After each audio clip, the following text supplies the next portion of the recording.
Bismillahirrahmanirrahim. Dear students, Assalamu alaikum. I'm your English teacher, Professor Ashkar Bhatti. In our this lecture, we are going to do translation. And this is our lecture number 92. And about translation, there are very important things we are going to learn today. First one, sequence of tenses. The other is conditionals. I mean conditional sentences. So dear students, sequence of tenses के हवाले से students जो हैं बहुत ज्यादा mistakes को commit करते हैं जब वो उर्दू से इंग्लिश जुमलों को ट्रांसलेट कर रहे होते हैं.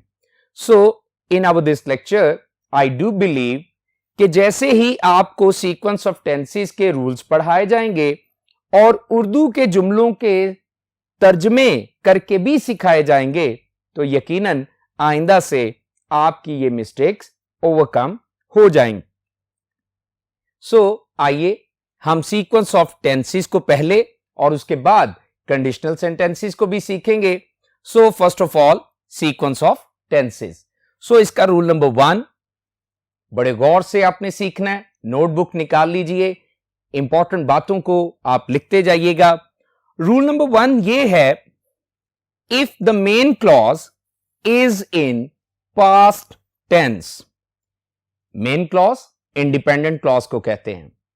अगर मेन क्लॉज यानी इंडिपेंडेंट क्लॉज पास्ट टेंस में हो तो याद रखना है the subordinate clause I mean dependent clause must be in past tense. जोर दे के बात बता रहा हूं, इंपॉर्टेंट बात है कि the subordinate clause must be in past tense.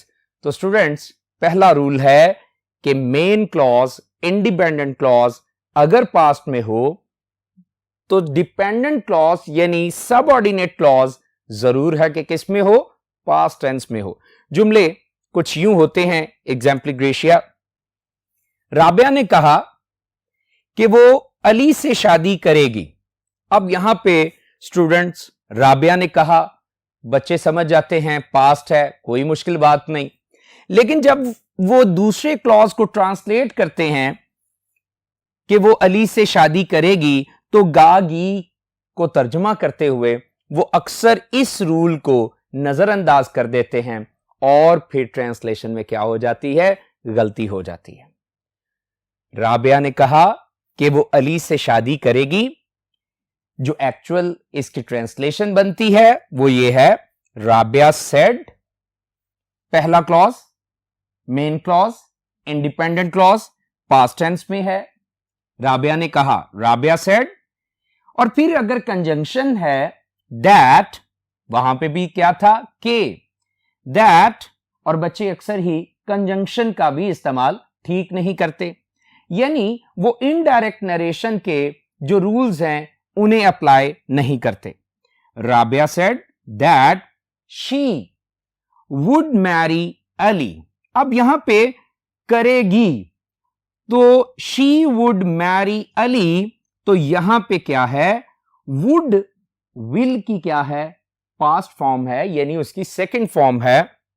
तो रूल के मुताबिक पहला क्लॉज क्योंकि पास्ट था तो आगे सेकंड क्लॉज में क्या करना था, विल की सेकंड फॉर्म यानी पास्ट फॉर्म लगानी थी, शी वुड मैरी अली.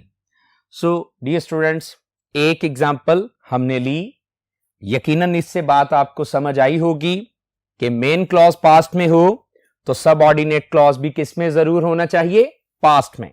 एक और एग्जांपल लेते हैं. उसने मुझे बताया, यहां तक तो समझ आ जाती है कि क्या है, पास्ट है. बताया कि वो एक वतन परस्त है. उर्दू के जुमले अक्सर ऐसे होते हैं. उसने मुझे बताया कि वो एक वतन परस्त है. यहां पे ऐसे लग रहा है प्रेजेंट, जैसे ऊपर लग रहा था फ्यूचर. तो वहां पे विल की सेकंड फॉर्म वुड लगाई थी, तो यहां पे वतन परस्त है. तो इसको कैसे टैकल करना है, आइए इसकी भी ट्रांसलेशन देखते हैं. ही टोल्ड मी, ही टोल्ड मी हमारा मेन क्लॉज है, इंडिपेंडेंट क्लॉज है और पास्ट में है. That he was a nationalist, patriot भी कह सकते हैं। लेकिन टेंस को समझिए, रूल को समझिए कि main clause independent clause past में हो तो सबऑर्डिनेट क्लॉज ट्रांसलेशन करते हुए पास्ट में ही आपको ट्रांसलेट करना है ताकि आपकी ट्रांसलेशन की गलतियां ना हो। He told me that he was a nationalist. So dear students, इस रूल को जब आप ट्रांसलेशन में मद्देनजर रखेंगे तो यकीनन ट्रांसलेशन की मिस्टेक्स नहीं होंगी।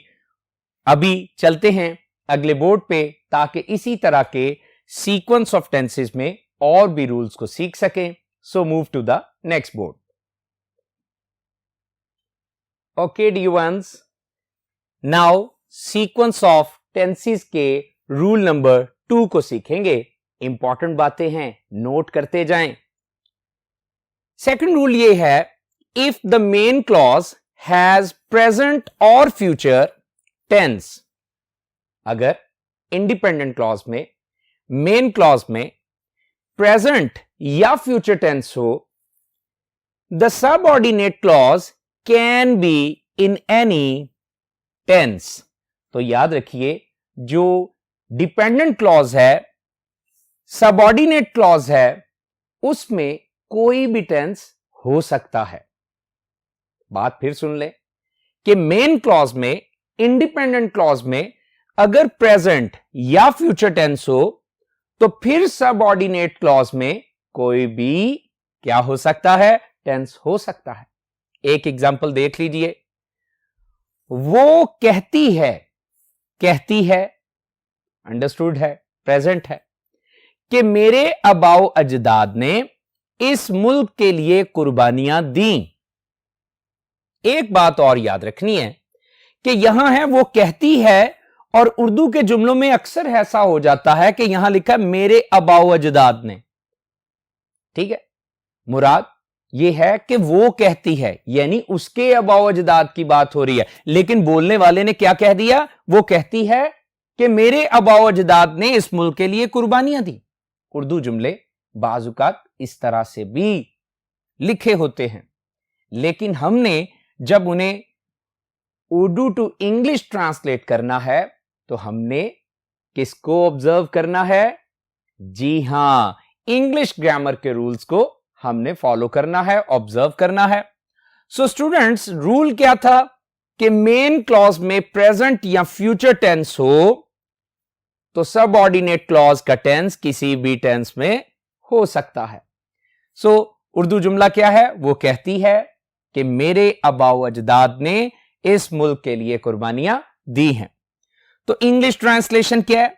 शी सेज, वो कहती है, दैट हर फोरफादर्स, जी हां, मेरे आबाओ अजदाद उर्दू में लिखा था, लेकिन यहां पे इनडायरेक्ट नरेशन के वो रूल्स जो पहले आपने सीखे हैं उन्हीं को अप्लाई करेंगे और इसे क्या ट्रांसलेट करेंगे?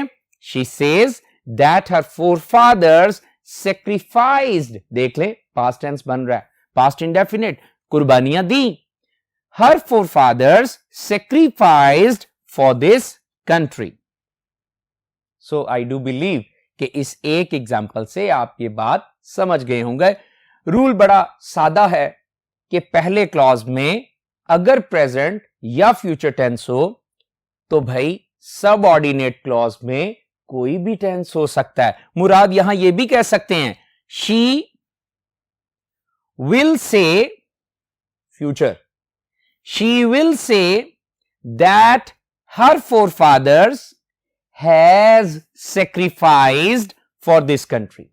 ठीक है, यहां पे पहला क्लॉज क्या था? हमने फ्यूचर बनाया, फ्यूचर इंडेफिनिट, और दूसरे को क्या कर दिया? प्रेजेंट परफेक्ट में कर दिया। तो तब भी ऐसा भी हो सकता है क्योंकि दूसरा क्लॉज यानी सबऑर्डिनेट क्लॉज किसी भी टेंस में हो सकता है। सो स्टूडेंट्स, सेकंड रूल हमने जान लिया, समझ लिया। अब बारी है रूल नंबर 3 की। थर्ड रूल को भी तवज्जो दीजिए, लिखने वाली बातें लिख लीजिए और समझने वाली बातें समझ लीजिए। रूल ये है, इफ द सबऑर्डिनेट क्लॉज, यानी अब बात किसकी हो रही है? डिपेंडेंट क्लॉज की, तो if the subordinate clause contains a universal truth और जनरल फैक्ट, अगर हमारा जो कौन सा क्लॉज है, subordinate clause, second clause, dependent clause, उसमें क्या हो, कोई यूनिवर्सल ट्रूथ हो या कोई जनरल फैक्ट हो, कोई आलमगीर सच्चाई या कोई अमूमी हकीकत, कोई अमूमी सच्चाई हो, the main clause can have any tense. तो हमारा जो इंडिपेंडेंट क्लॉज है, मेन क्लॉज है, उसमें कोई भी टेंस हो सकता है। बात क्या है कि भाई हमारे सबऑर्डिनेट क्लॉज में कोई यूनिवर्सल ट्रूथ या जनरल फैक्ट हो, तो फिर मेन क्लॉज में कोई भी टेंस हो सकता है। एक एग्जांपल देखते हैं। मोहम्मद सल्लल्लाहु अलैहि वसल्लम ने प्रचार किया, तबलीग की कि अल्लाह एक है। तो जो दी आपने, प्रचार किया, तबलीग की, तो कौन सा बना यहां तक, यस, पास्ट टेंस। लेकिन आगे कि अल्लाह एक है, तो फिर इसका मतलब ये क्या हुआ, ये एक यूनिवर्सल ट्रूथ है, ये एक जनरल फैक्ट है।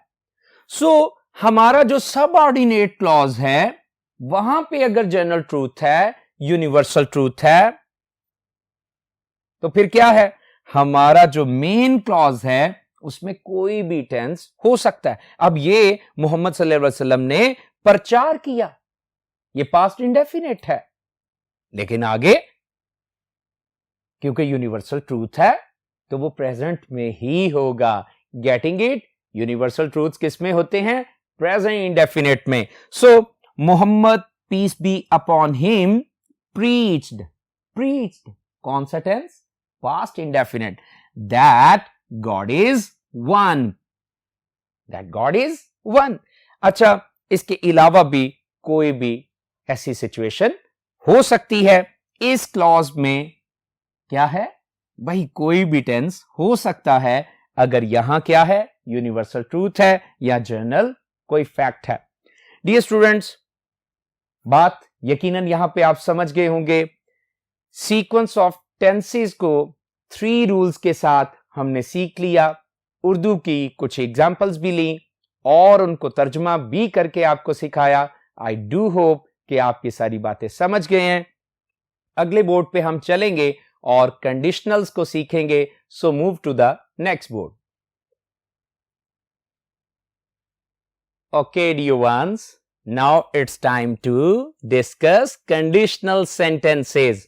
और कंडीशनल सेंटेंसेस को क्या कहते हैं, शर्तिया फिक्रे। तो शर्तिया फिक्रे या शर्तिया जुमले जो हैं, ये कंडीशनल सेंटेंसेस होते हैं। तो इनकी एक छोटी सी डेफिनेशन पहले देखेंगे और उसके बाद चंद एग्जाम्पल्स के साथ हम इनके 3 जो क्या हैं कंडीशनल सेंटेंसेस हैं उनको देख के इनकी टाइप्स को डिस्कस करेंगे और इंशाल्लाह ये भी आपको अच्छी तरह तैयार हो जाएगा। डेफिनेशन देखिए, these sentences deal with conditions or hypotheses. These sentences deal with conditions और hypotheses. ऐसे जुमलों में शर्तें पाई जाती हैं या फिर मफरूजे पाए जाते हैं। कुछ चीजें फर्जी, कुछ चीजें तसव्वुराती और कुछ चीजें ख्वाहिशात से भी ताल्लुक रख सकती हैं। So students, these sentences deal with conditions और hypothesis. So exemplification 3 टाइप्स होती हैं इसकी, उनको डिस्कस करेंगे और एक एक उर्दू का जुमला और फिर उसकी ट्रांसलेशन और उसका स्ट्रक्चर समझते जाएंगे। फर्स्ट सेंटेंस देखिए, अगर तुम मेहनत करोगे तो कामयाब हो जाओगे। देखिए उर्दू का जुमला, अगर तुम मेहनत करोगे तो कामयाब हो जाओगे, यानी अगर से शुरू होने वाला जुमला क्या होता है, कंडीशनल सेंटेंस। हां, उसकी 3 टाइप्स होती हैं, ये टाइप नंबर 1 है।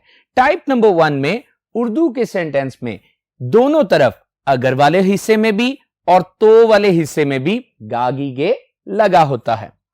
सो अगर तुम मेहनत करोगे तो कामयाब हो जाओगे। कैसे ट्रांसलेट करना है जरा देखिए।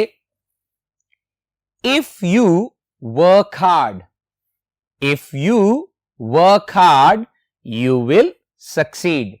अब ये जो इफ वाला हिस्सा है ये हमारा पहला हिस्सा है और याद रखिए कि ये है डिपेंडेंट क्लॉज, ये है सबऑर्डिनेट क्लॉज। इसे अगर हम शुरू में रखें तो तब भी चलेगा और अगर हम इसे बाद में रखें तो तब भी चलेगा। लेकिन हमने सामने आपके जो ट्रांसलेट किया है वो क्या है? If you work hard you will succeed. तो ये जो इफ वाला हिस्सा होता है चाहे उधर हो चाहे इधर हो, ये हमेशा इफ के बाद सब्जेक्ट और सब्जेक्ट के बाद फर्स्ट फॉर्म ऑफ वर्ब और अगर कोई ऑब्जेक्ट हो तो वो, लेकिन यहां ऑब्जेक्ट नहीं है। सो इफ के बाद सब्जेक्ट है और फिर फर्स्ट फॉर्म है, तो इसका मतलब इफ क्लॉज जो है, इफ वाला जो क्लॉज है वो कौन से टेंस में है? जी हां, वो प्रेजेंट इंडेफिनिट में है। और ये मैंने बता दिया है कि ये डिपेंडेंट क्लॉज है और डिपेंडेंट क्लॉज कंडीशनल सेंटेंसेस में पहली जो टाइप है उसमें प्रेजेंट इंडेफिनिट में होती है। और यू विल सक्सीड ये वाला जो क्लॉज है ये इंडिपेंडेंट क्लॉज है और ये देखिए यू यानी सब्जेक्ट, विल यानी हेल्पिंग वर्ब और फिर फर्स्ट फॉर्म ऑफ वर्ब। सो ये फ्यूचर इंडेफिनिट टेंस में ट्रांसलेट किया जाता है। सो डियर स्टूडेंट्स, अगर जुमले को यूं कर दिया जाए कि ये जो हमारा इंडिपेंडेंट क्लॉज है इसे पहले ले आएं और डिपेंडेंट क्लॉज को बाद में ले जाएं तो फिर क्या करेंगे? ट्राई कीजिए। ओ यस, यू विल सक्सीड, फिर कॉमा नहीं लगाते, इफ बतौर कंजंक्शन होता है। क्या? You will succeed if you work hard. So getting it? ये अगर हमारा इंडिपेंडेंट क्लॉज इधर भी आए टेंस वही रहेगा और ये हमारा डिपेंडेंट क्लॉज अगर उधर चला जाए तो फिर भी टेंस इसका वही रहेगा। ये टाइप नंबर 1 है, if you work hard you will succeed. So एक तरह से क्या है? शर्त है, कंडीशन है। अगर तुम मेहनत करोगे तो कामयाब हो जाओगे। आइए आगे जुमले देखते हैं। सेकंड टाइप को पहले देखेंगे। अगर सूरज निकला तो गर्मी होगी। इसका मतलब कोई मफरूजा है, कोई तसव्वुराती सिचुएशन है। अगर सूरज निकला फर्ज किया जा रहा है तो गर्मी होगी, तो क्या करेंगे? ये जो इफ वाला हिस्सा है यानी हमारा जो डिपेंडेंट क्लॉज है वो किस में होगा? वो पास्ट इंडेफिनिट में होगा। If the sun rose, if the sun rose it would be hot. Subject के बाद वुड आया और वुड के बाद बी क्या है? फर्स्ट फॉर्म, और उसके बाद जो भी कॉम्प्लीमेंट हो वो लगाते हैं। सो इफ वाला जो क्लॉज है वो सेकंड टाइप में पास्ट इंडेफिनिट और सेकंड टाइप में जो दूसरा क्लॉज यानी इंडिपेंडेंट क्लॉज है वो सब्जेक्ट के बाद वुड, वुड के बाद फर्स्ट फॉर्म और फिर जो भी ऑब्जेक्ट या कोई कॉम्प्लीमेंट हो वो लगा देते हैं। So students, if the sun rose it would be hot. अच्छा, अगर ये जुमला उधर चला जाए, इफ वाला उधर और ये वाला क्लॉज यानी इंडिपेंडेंट क्लॉज इधर आ जाए तो फिर क्या करेंगे? कहेंगे it would be hot if the sun rose. If दरमियान में आएगा तो फिर कॉमा नहीं लगाया जाएगा क्योंकि वो बतौर कंजंक्शन होगा। सो डियर स्टूडेंट्स, ये हमारी क्या है? Second type of conditional sentence है। आइए third type of conditional sentence को समझते हैं कि वहां पे भी कोई कंडीशन या कोई हाइपोथेसिस ही कायम किया जाएगा। आइए देखते हैं।